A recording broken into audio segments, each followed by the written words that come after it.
안녕하세요. 박형기입니다. 이번이 세 번째 시간이네요. 저번 시간 수업 잘 들었나요? 어려웠죠? 어려웠다라고 느낀 친구들은 잠깐만 이거 벗고 할게요. 어려웠다 느낀 친구들은 여러분들이 정상이에요. 걱정하지 말아요. 이게 실제로 수업을 하면은 우리가 교실에서 수업을 하면 이거 되게 별거 아닌 실습이에요. 되게 별거 아닌데 교실에서 하지 않고, 왜냐면 교실에서 하면은 내가 하다가 잘 모르겠으면 내 친구 거 보고 하면 되거든요. 그러면은 오류를 그때그때 수정한다면 굉장히 어렵지 않은 실습인데 집에서 혼자 하려고 하니까 어떻게 해야 되는지 모르겠고, 그래서 그 마음대로 내 마음대로 가고 있는데 이게 제대로 되는지 모르겠고 하니까 어렵게 느껴졌을 거예요.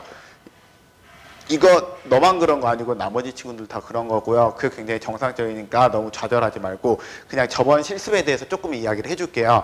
우리가 저번에 원했었던 건 뭐냐면 정투상도를 그려라 였잖아요. 무엇이었냐면 등각투상도를 보고 정투상도를 어떻게 그릴까에 대한 문제였어요. 등각투상도를 보고 정투상도를 그릴 때 쉽게 그리는 방법은 보통 세 가지 단계를 거치면 쉽게 그린답니다.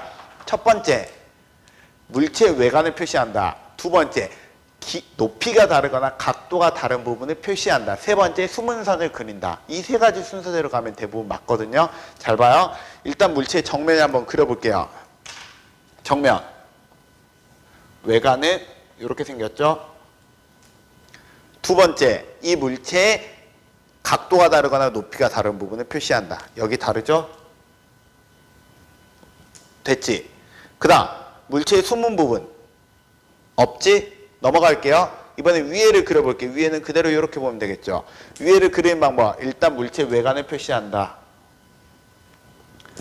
두 번째, 물체에서 높이나 각도가 다른 부분을 표시한다. 여기 높이 다르죠? 그 다음에 여기랑 여기랑 각도도 달라요. 각도 다르면 여기도 사이에 선 하나.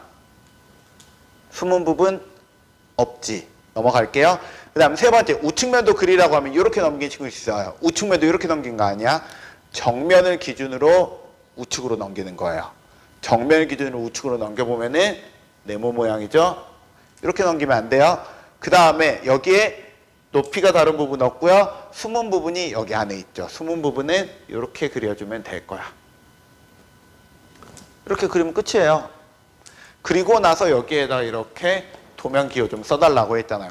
이거 그릴 때 내가 여러분들에게 가끔씩 과제를 다시 오라고 한 친구들이 있어요. 과제를 다시 오라고 한 친구들 어떤 친구들이 있었냐면은 하나의 도형을 보고 정면도 평면도 중에 하나밖에 안 그렸거나, 두 번째, 이거를 순서를 제 마음대로 해서 가로로 정면도 평면도 우측면도 이렇게 그린 친구들, 이거는 그리는 위치가 중요해요. 여기 아래에다 정면도 이렇게 안 써요. 왜냐하면 이 위치에 있으면 무조건 정면도거든요. 그래서 위치를 우리가 기억을 해야 되기 때문에 위치를 안 맞춘 경우에는 여러분이 잘못 푼 거예요. 그 다음, 이 물체를 하라고 했더니 이거를 그리지 않고 등각투상도를 그려온 친구들이 가끔 있어요. 등각투상도를 보여줬다 해서. 이거 아니야. 등각투상도 보고 정투상도 그리는 거야. 그래서 그 친구들은 내가 과제를 반환했어요. 내가 전체 반해서. 그래서 한번 해봤더니 한 절반 정도는 반환을 했거든요. 다시 해오세요. 알겠지? 기다리고 있고. 나도 이거 다시 과제 너희들 피드백 하나 되게 힘들어요. 어쨌든 나도 열심히 피드백 하고 있으니까 다시 해오길 바라요. 아시겠죠?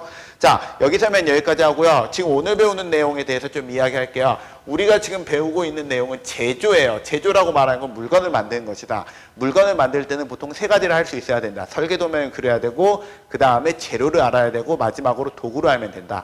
그 중에 설계도면에 대해서는 저번에 이야기한 걸로 일단 멈추고, 이제 두 번째로 재료에 대해서 이야기할 거예요. 우리 주변에 물건을 만드는 재료는 무엇을 많이 쓸까? 가장 많이 쓰는 재료는 세 가지를 많이 써요. 무엇? 나무, 철, 플라스틱. 정확한 명칭으로 말하면 나무가 아니라 목재. 두 번째, 철이 아니라 금속. 마지막으로 플라스틱을 우리 주변에 가장 많이 써요. 물론 그거 말고도 다른 재료들 여러 가지 있거든요. 그 재료들에 대해서 궁금한 친구들은 내 수업이 아니라 여러분들이 고등학교나 대학교를 재료공학 관련되어 있는 쪽으로 진학을 하세요. 그러면은 굉장히 새롭고 재미있는 신소재들에 대해서 배울 수 있어요. 그런 거는 거기에서 배우기로 하고요. 나하고는 일단 가장 기초적인 대로 세 가지만 배울 거야. 그 중에 제일 먼저 배우는 거는 목재, 나무에 대해서 배워볼 거예요. 우리가 그래서 이 목재에 대해서 배워볼 건데, 목재에 대해서 3시간을 배울 거예요. 일단 기초 개념을 알고 가야 돼요. 목재랑 나무는 서로 같은 거야, 다른 거야? 다른 거야. 나무라고 부르는 건 여러분 주변에 무슨 포도나무, 소나무, 감나무 이런 이게 나무고요. 이 나무들 중에서 우리가 물건을 만들기 유리해서 이 나무를 잘라가지고 물건을 만들 수 있는 기초 재료로 만들어 놓은 걸 나무 재료, 목재라고 부르는 거예요. 비슷한 말로 돌재료, 석재라는 말이 있는 거예요. 그래서 나무는 영어로 트리고 목재는 영어로 우드. 한글도 다르고 영어도 다른 거야. 근데 우리가 그래서 목재에 대해서 알려면 일단 나무로 만들었으니까 나무의 특징을 좀 알아야 돼요. 그래서 나무의 특징과 목재의 특징에 대해서 배우는 게 첫 번째 시간. 두 번째 시간에는 이제 이 나무를 가지고 무언가 물건을 만들 때 한계점이 생기죠. 이 한계점을 해결하기 위한 가공제에 대해서 배우는 게 두 번째 시간. 세 번째 시간에는 그러면 이제 이걸 가지고 어떻게 어떤 도구를 사용해서 자르고 붙이고 할까에 대해서 고민해 보는 게 세 번째 시간에서 목재에 대해서는 3시간을 배울 거예요. 아시겠죠? 자, 그 다음 이제 수업을 시작을 한번 해볼게요. 자, 일단 나무와 가장 비슷하게 생긴 물건은 이거부터 이야기해 줘야겠다. 저번 수행평가 이렇게 하면 돼요. 아니 수행평가 아니라 과제 이렇게 하면 돼. 이거 예시자로 내가 PPT 올려놨어요. 이거 이렇게 해주세요. 어렵지 않지? 이거 이렇게 그리면 안 돼. 요거 아니야. 아시겠지? 자, 이번에 할 거 How to make wood. 어떻게 하면은 목재를 만들까? 여러분 목재라고 하면은 나무에서 시작한다 했으니까 나무에 대해서 먼저 알기로 했잖아요. 나무는 현미경으로 본다면 나무는 무엇이랑 가장 비슷하게 생겼을까요? 나무랑 가장 비슷하게 생긴 물건은 실제로는 빨대예요. 빨대. 왜 빨대냐? 나무를 현미경으로 확대해 보면은 이런 느낌이야. 굉장히 구멍이 많이 뚫려 있는 빨대가 모여 있는 형태예요. 왜 빨대가 모여있는 형태냐면 아래쪽에 있는 물을 위로 끌어들이는 물관이 모여있는 게 나무거든. 그래서 이 물관이 모여있는 형태가 마치 빨대와 비슷해서 빨대 모양이라고 우리가 이야기해 줄 수 있어요. 이건 굉장히 중요한 특징이에요. 왜냐하면 이걸 가지고 앞으로 여러 가지 특징에 대해서 설명을 해줄 거거든요. 그래서 이건 꼭 기억을 해주세요. 그래서 1번 나무와 가장 비슷하게 생긴 물건은 무엇이다? 빨대입니다. 빨대가 굉장히 비슷하게 생겼어요. 그래서 줄기를 확대해 보면 물건이 어떤 모양이다? 빨대 모양입니다. 이런 나무는 여러분 주변에 있는 식물, 여러분 주변에 식물이 무엇이 있냐면 나무랑 풀이 있지. 풀이랑은 서로 같을까요? 다를까요? 달라요. 뭐가 다를까요? 나무랑 풀의 가장 큰 차이점을 우리가 이야기해보자면 지금은 과학 시간이야. 기술 시간 아니야. 과학적 내용으로 이야기해보자면 나무랑 풀은 서로 다른 점이 바로 이 형성층이라는 게 달라요. 나무라고 말하는 거는 형성층이라는 게 있대. 이 형성층이라는 게 뭐냐면은 나무가 두꺼워질 수 있도록 도와주는 부분이야. 점점 쉽게 말하면 빨대가 늘어나는 부분이야. 근데 풀은 빨대가 점점 늘어나지가 않는데요. 그래서 나무는 시간이 지나면 연도가 쌓이면 쌓일수록 뚱뚱해져 가고요. 풀은 시간이 지나도 뚱뚱해지지 않는다라고 합니다. 이게 나무랑 풀의 가장 큰 차이점이야. 아시겠지? 아시겠죠? 자, 그래서 우리가 이거 필기부터 한번 해볼게요. 2번, 나무와 풀의 가장 큰 차이점은 무엇이냐면 나무는 크면서 무엇이 두꺼워지냐? 줄기가 두꺼워집니다.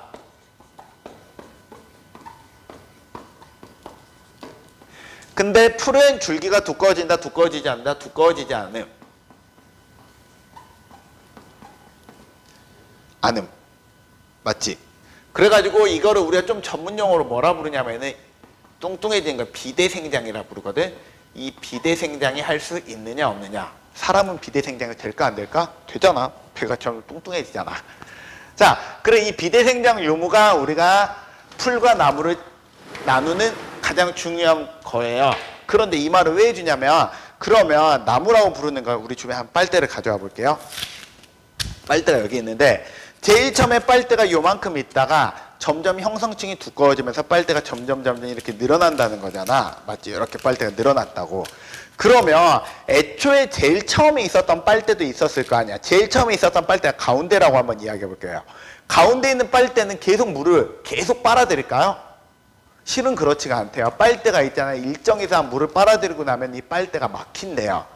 그래서 더 이상 물을 빨아들일 수 없는 속이 꽉 찬 빨대로 변한대요. 그럼 이 빨대는 어디다 써먹을까? 얘는 더 이상 물을 빨아들이는 용도는 못하지만 나무가 점점 두꺼워질수록 나무는 무거워진단 말이야. 무거운 나무가 쓰러지지 않도록 버텨주는 목재의 지지 역할을 해준대요. 이해돼요? 그래서 나무라고 말하는 거는 우리가 부분이 두 가지로 나누어지게 돼요. 우리가 목재를 지지해주는 꽉 차있는 빨대 부분과 물을 빨아들여주는 부분으로 나누어지게 돼요. 그래서 그림으로 보여주자면 이렇게 돼요. 가운데 부분은 우리가 꽉 차있는 빨대로 돼 있어서 이거를 우리가 심재라고 부르고요. 바깥쪽은 우리가 아직 물을 빨아들일 수 있는 빨대 부분이라 해서 변재라고 부르거든요. 근데 문제, 이걸 가지고 목재를 만들잖아. 이 빨아들일 수 있는 이 빨대가 좀 문제가 있어요. 뭐가 문제냐면 목재라고 말하는 건 어쨌든 나무를 잘라가지고 제품을 만들잖아. 제품을 만들고 나면 얘는 무조건 건조가 돼요. 건조가 어느 정도 되면 우리 주변의 습도만큼 얘는 나무가 마르게 되거든. 마르게 되면 이 빨대가 어떻게 되냐면 이 빨대가 안쪽이 마르면서 똑바로 마르면 좋겠지만 구겨지는 경우도 있고요. 뒤틀려져 버리는 경우도 있단 말이야. 그래서 우리가 심재랑 변재 중에 어떤 게 더 말랐을 때 뒤틀림이 심할까요? 변재가 심해요. 이유는 아까 말한 것처럼 심재보다 변재가 안에 물이 많아서. 그러면 목재를 이용할 때 어떤 게 더 불리할까요? 변재가 훨씬 더 불리합니다. 이유는 방금 전에 말한 거랑 동일해요. 변재는 우리가 물이 꽉 차 있기 때문에 목재를 이용하기 불리해요. 그래서 상황에 따라서 변재를 버리고 심재만 쓰기도 해요. 왜냐하면 변재로 어설프게 뒤틀리면 목재가 다 버리게 되니까. 그래서 목재에 따라 다르긴 하지만 이렇게 심재랑 변재랑 서로 색깔이 완전히 확연하게 다른 목재도 있고요. 비슷한 목재도 있긴 합니다. 하지만 결론은 심재랑 변재랑은 어쨌든 특징이 좀 다르게 된다는 건 기억을 해주시기 바랍니다. 필기해 볼게요. 3번 심재와 변재. 심재, 나무를 지탱하는 중심부 부분을 보고 말합니다. 이거는 일반적으로 강도나 내구성이 강할까요? 약할까요? 빨대를 상상해봐요. 빨대가 꽉 찬 빨대. 강도가 셀까? 약할까? 강하지. 그리고 건조 시 우리가 변형이 심할까요? 적을까요? 적겠지. 그래서 건조 수축 시 변형이 적습니다. 근데 변재는 반대예요. 나무 껍질 부분이고요. 우리가 일반적으로 내구성이 약하고요. 건조 시 변형이 심하답니다. 이유 알겠죠? 자, 이제 그 다음으로 넘어가 볼까요? 이제 이걸 가지고 이제 우리가 테이블을 만들고 싶어. 이제는 나무를 가지고 제품을 만든 거에 대한 기초 이론을 알려드릴게요. 내가 이게 테이블을 만들고 싶다고 한번 생각을 해봅시다. 근데 여러분 주변에 목재가 두 개의 목재가 있다고 한번 생각을 해볼게요. 하나는 이 목재랑 또 하나는 이 목재. 우리 주변에서 흔히 구할 수 있는 집성목이거든요. 자, 문제. 이때 테이블을 놔두고 싶은데요. 요거를 쓰는 게 나을까요? 요거를 쓰는 게 나을까요? 뭐가 차이가 나는지 아시겠어요? 빨대 모양이 좀 다르지. 자, 요거는 빨대 모양이 어떻게 되어 있는 거냐면 빨대 모양이 이렇게 되어 있는 거예요. 이거는 빨대 모양이 어떻게 되어 있는 거야? 이렇게 되어 있는 거야. 뭐가 더 나을까요? 결론으로 말하면은 이렇게 써야 돼요. 이거 꼭 기억하세요.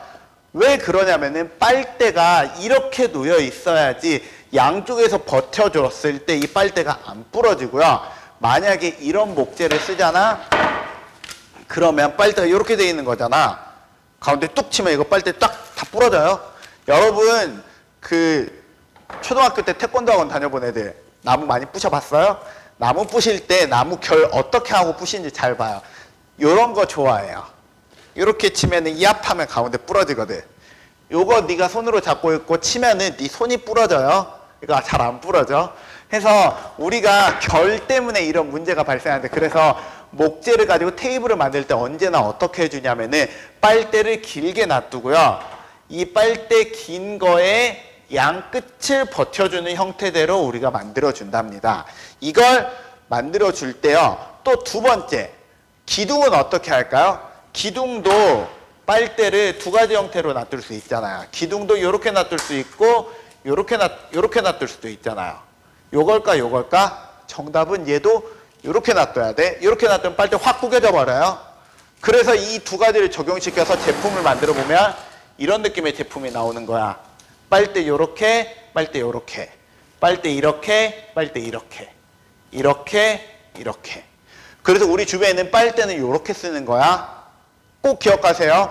이거 어설프게 잘못하잖아요. 초보자들이 가구 만들면 이런 실수 많이 해요. 결을 고려하지 않은 가구를 만들거든요. 그러면 가구가 쉽게 망가져요.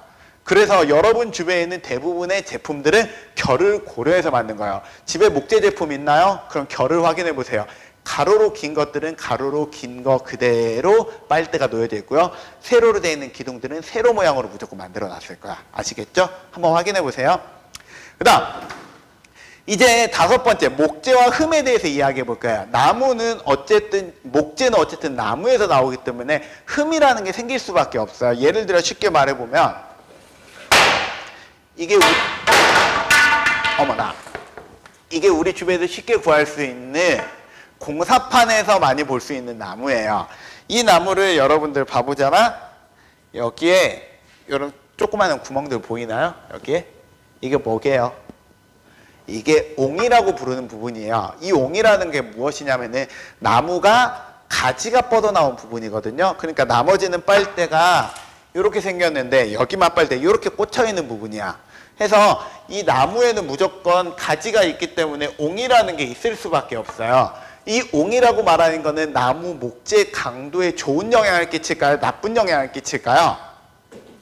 매우 나쁜 영향을 끼칩니다. 이유는 뭐냐면 빨대의 결이 반대이기 때문에 이 부분이 강도를 만들어낼 수 없어요. 이것도 옹이, 이것도 옹이, 이렇게 때 옹이란 말이야. 해서 이게 목재를 약하게 만드는 주범이 돼. 그래서 나무를 가지고 무언가 물건을 만들 때 옹이가 있는 부분을 피하거나 옹이가 있는 부분을 보수를 해줘야 돼요. 안 그러면 옹이 때문에 목재의 제품이 망가질 수가 있거든. 그래서 이거 목재의 흠이라고 불러요. 두 번째, 목재라고 부르는 거는 빨대 구조라 했잖아. 그럼 우리가 이제 목재의 명칭을 좀 다르게 불러볼 거예요. 자, 명칭 기억해 주세요. 나무는 명칭을 보통 2가지가 중요해요. 첫 번째, 요거 앞, 뒷판, 이거 옆판. 이렇게 판이라고 부르는 부분이 있고요. 또 하나는 뭐냐면 여기 나이테 부분이 있어요. 이 나이테를 뭐라 부르는지 아세요? 이거를 마구리라 불러요. 마구리. 어려운 말 아닌데 좀 생소한 단어니까 마구리라고 부르는 부분이거든. 이 마구리라는 부분인데 이 마구리라는 부분은 뭐랑 비슷하면 이 빨대가 이 빨아들이는 스트로우 부분이라고 생각하면 돼요. 빨대 쪽쪽 빨아먹는 부분. 근데 왜 이걸 2가지를 굳이 나누냐면은 여러분들 목재를 가지고 제품을 만든 목재가 건조된다 했지. 건조될 때 어느 부분이 제일 말라버릴까요? 가장 마르는 현상이 심한 부분이 이 마구리 부분이란 말이야. 그래서 목재를 가지고 제품을 만들잖아. 이 마구리 부분이 깨지기가 굉장히 쉬워요. 이렇게 목재가 갈라지기 쉽답니다. 이건 아예 쩌쩌쩍 갈라져 버렸지. 그래서 우리 이 마구리 부분은 이렇게 여러분들이 알 수 있고요.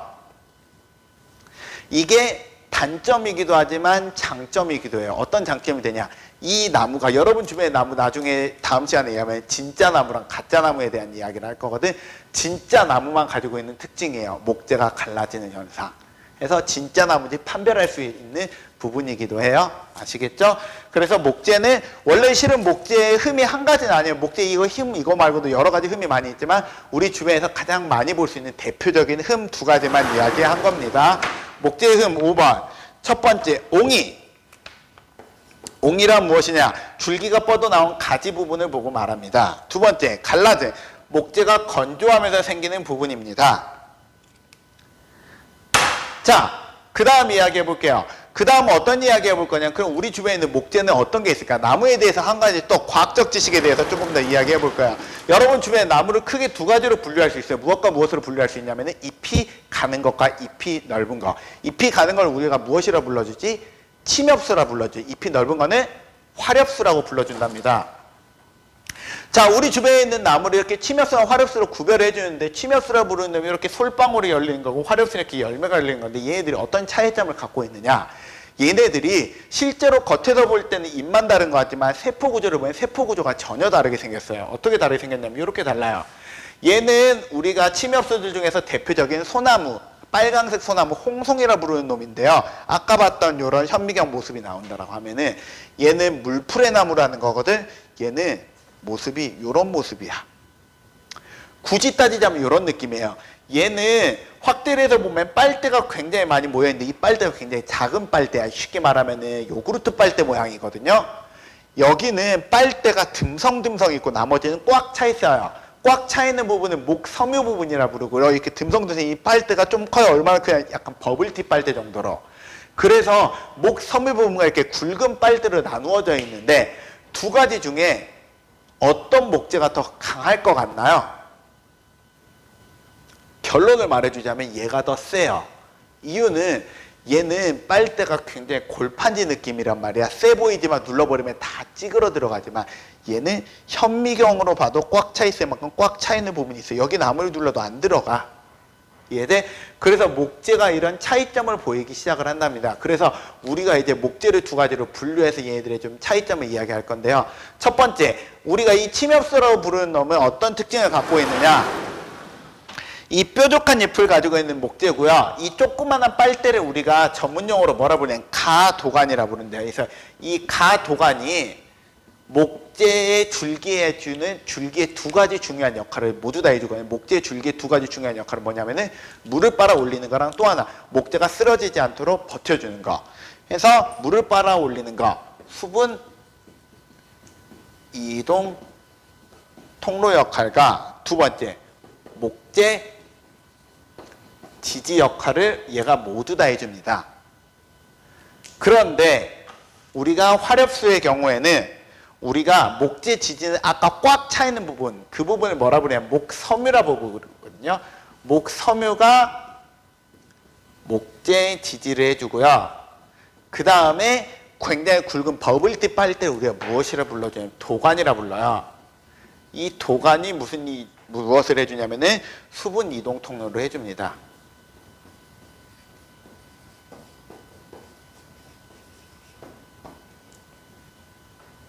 그래서 우리가 뭐가 더 진화가 많이 돼 보이니? 얘가 더 진화가 많이 돼 보이지. 해서 여기 목재가 얘보다 좀 더 강한 형태라고 생각을 해주시면 돼요. 이해돼? 자, 그래서 목재를 조금만 자세히 봐볼까요? 목재를 좀 자세히 보면 이런 느낌이에요. 이게 침엽수거든요. 여러분 주변에 있는 침엽수 대표적인 형태예요. 이거는 뭐라 부르냐? 삼나무라 불러요. 얘는 소나무, 얘는 전나무, 얘는 편백나무거든요. 여러분 주변에서 많이 볼 수 있는 침엽수들. 침엽수의 특징 몇 가지 이야기해 줄까요? 전체적으로 목재가 좀 색깔이 밝아요.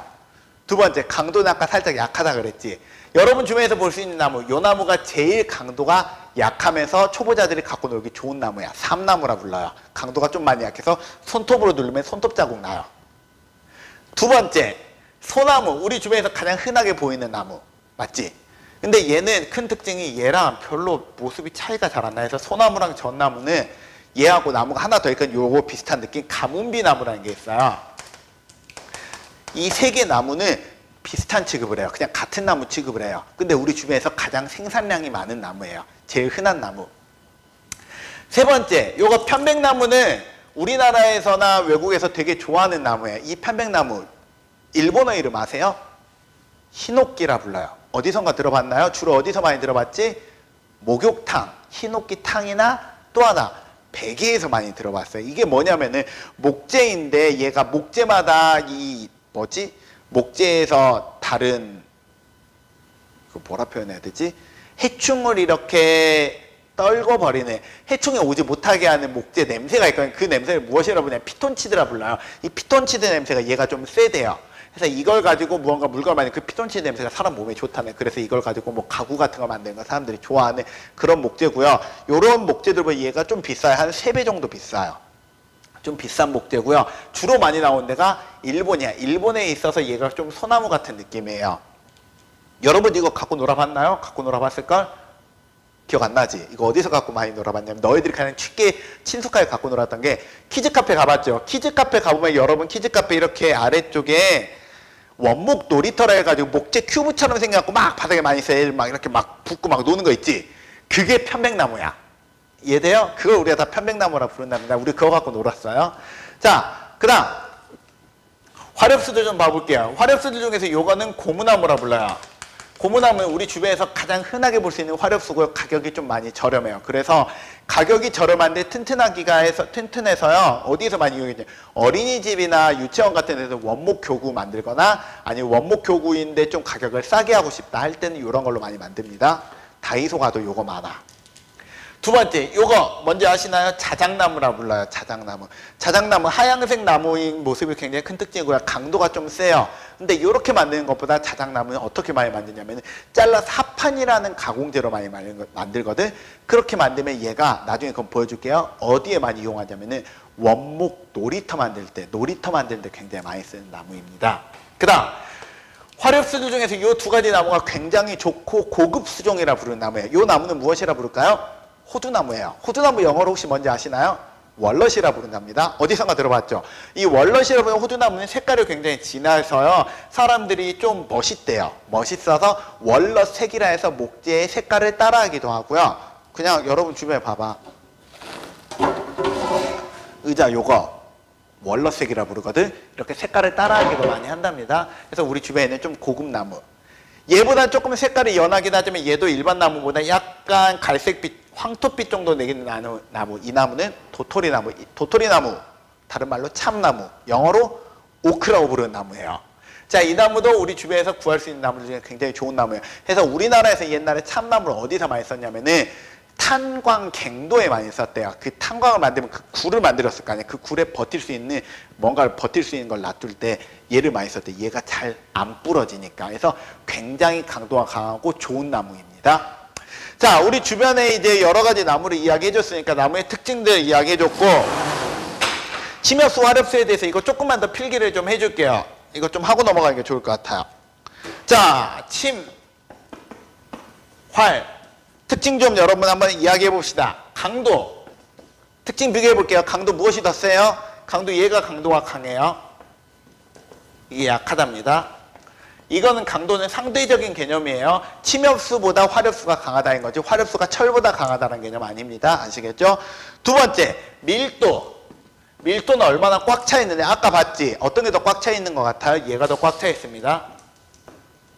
밀도 강함이 아니라 높음이겠지. 아유, 왜 그렇게 쓰니? 밀도 높음, 낮음.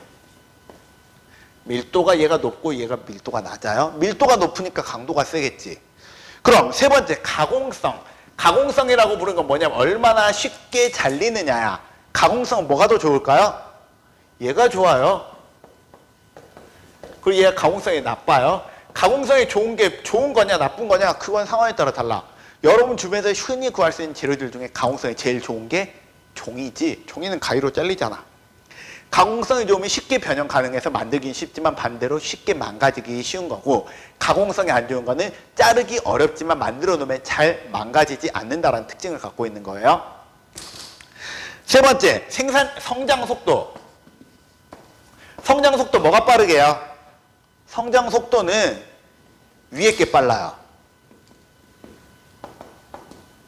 근데 이 성장 속도가 빠르고 느리다는 개념을 좀 알려줄게. 성장 속도 우리가 어떻게 기준을 잡냐면은 여러분 이게 나무가 아니라 목재를 기준으로 잡아야 되잖아. 나무는 모르겠고 이 목재라고 부르는 놈은 우리가 써먹을 수 있는 부분이 많아야 되거든. 써먹을 수 있는 부분이라는 게 뭐냐면은 목재의 가장 굵은 줄기 이 기둥이 얼마나 빨리 자라느냐가 중요하거든.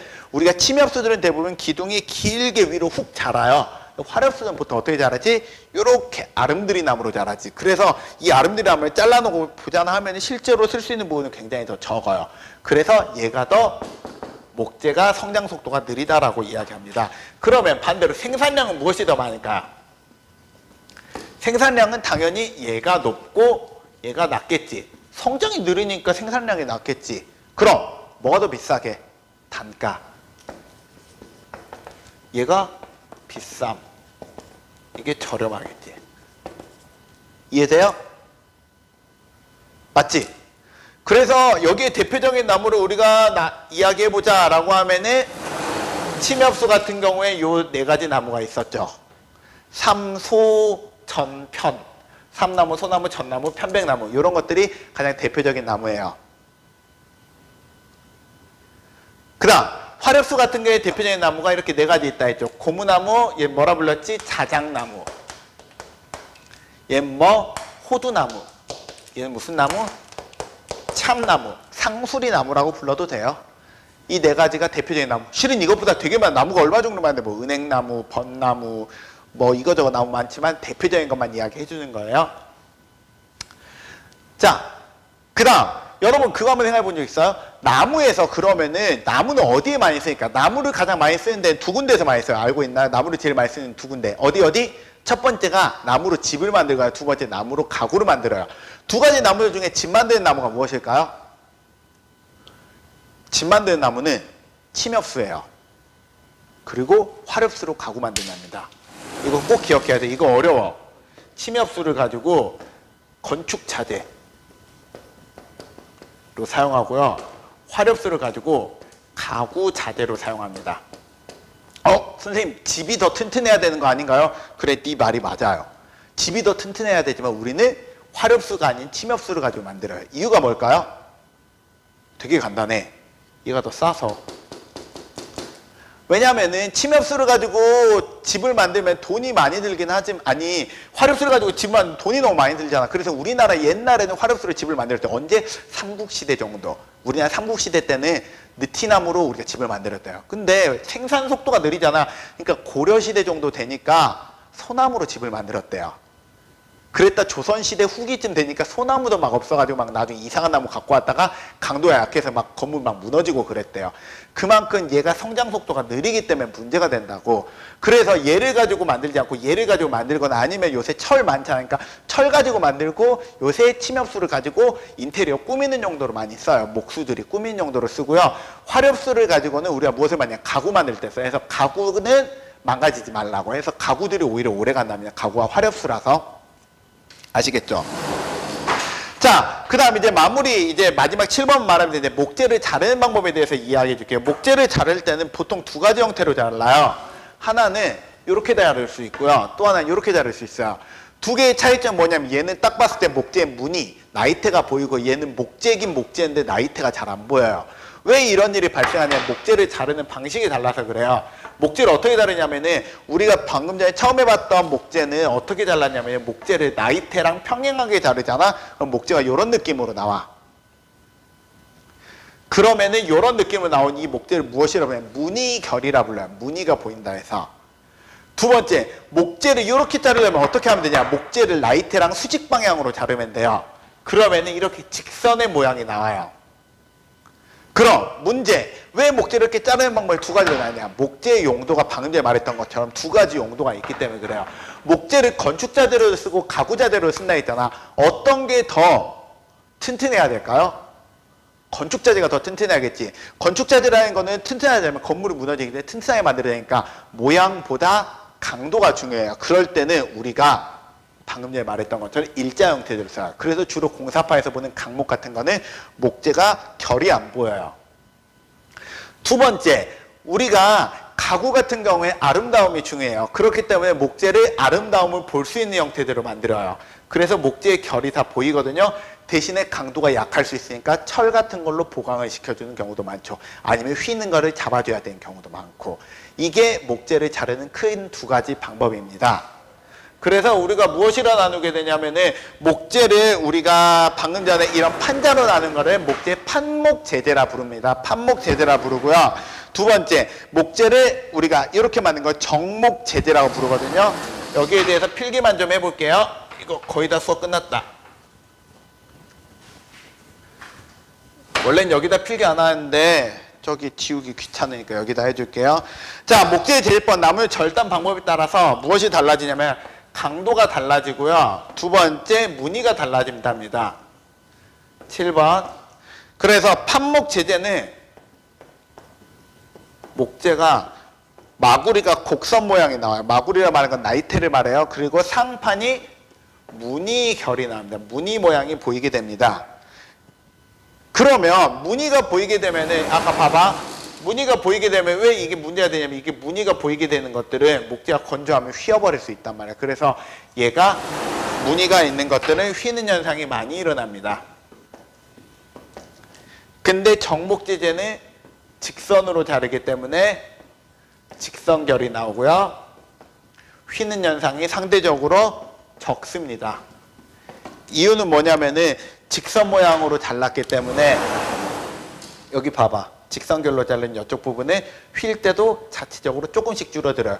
목재가 이렇게 확 우그러드는 현상이 적습니다. 그래서 목재가 이런 특징을 갖고 있기 때문에 우리는 목재를 용도에 따라서 다르게 하고요. 그 다음 목재는 그러면 어떻게 할까요? 여러분, 내가 나무를 가지고 가구를 만들고 싶어요. 집을 만들고 싶어. 목재를 자르겠지. 자른 다음에 곧바로 쓸 수 있을까요? 못 써요. 방금 전에 말했듯이 목재는 수분이 있기 때문에 수분을 건조시켜준다 했잖아요. 수분을 보통 어떻게 건조시켜두냐면 이렇게 건조시켜놔요. 이 상태에서 옛날에는 보통 2년에서 3년간을 그대로 놔둔대요. 그러면은 목재 겉에 있는 수분이 다 날아가고 주변의 습도랑 비슷해지니까. 요새는 어떻게 할까요? 이걸 이 상태로 찜통에 쪄버려요. 한 3일간을 찌잖아? 그러면 우리 주변의 습도보다 더 낮은 습도로 만들어줄 수 있어. 확 건조되거든? 그 다음에 우리 주변에 놔두면은 습도가 회복이 되는 정도로 해가지고 요새는 그렇게 이용해 준답니다. 그래서 우리가 목재에 대해서 우리 오늘 쭉 배워봤고요. 자, 오늘 배운 거 정리해 볼게요.